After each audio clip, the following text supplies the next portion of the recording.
I'm familiar with most of you. I will spare you all of the sound bites you've heard for the last 2 years.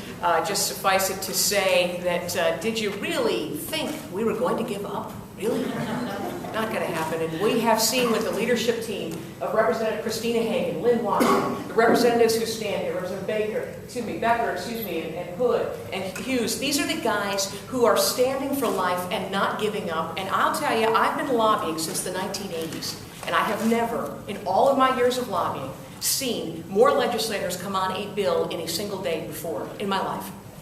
We are seeing such momentum, again, picking up, because I'll have to tell you, there was a time when I was pretty discouraged. You know, we were given a lot of promises that were not made good on, and we did not get the bill through. We did get informed consent through in this budget process, and that was great. However, we need to finish what we started, and that is to restore protection to children. By the way, speaking of children, if your name begins with J, raise your hand. I feel like a Duggar today. It's nice because I talk a lot about being pro-life, but it's so great to meet people who are actually doing something about it. And the reason the Duggars are here, yeah, they're famous, and a lot of people have seen their show, and they're going to be speaking tonight at the Villa Milano at 6:30. You can still talk to me about seeing if you can get in. We're also going to be hearing from Senator Jason Rapert, who's going to, I believe, give a vision of what leadership looks like, of what he had to do to get the bill through in Arkansas, and it's amazing. The override of the governor's veto, that's just one small aspect. But what happened was, on a day I was particularly discouraged, I got a voicemail from Jim Bob Duggar.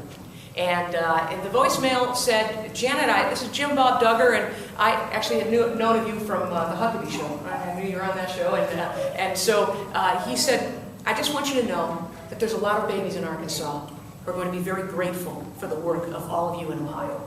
And he is one of the instruments, the catalyst, he and his son, and Senator Rapert, who passed the nation's first heartbeat law, followed by North Dakota. In fact, I was actually speaking and lobbying in Kansas. I was speaking before their legislature, and they were doing the, well, maybe we ought to wait. Maybe you're going to hear this, Representative Hagan. Well, maybe it's not the right time, and maybe we should hold off.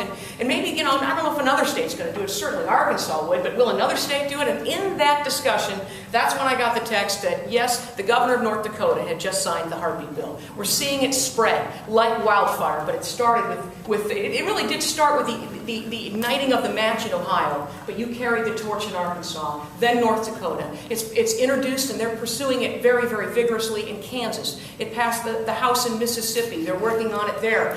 We actually saw it introduced in the special session. Didn't get a lot of press yet, but it was actually the heartbeat bill, based on our Ohio language, was introduced in the Texas General Assembly in their special session. And just last week, I heard from a legislator in California, and they just informed us that they are drafting a heartbeat bill for the state of California. And if the state of California can introduce a heartbeat bill,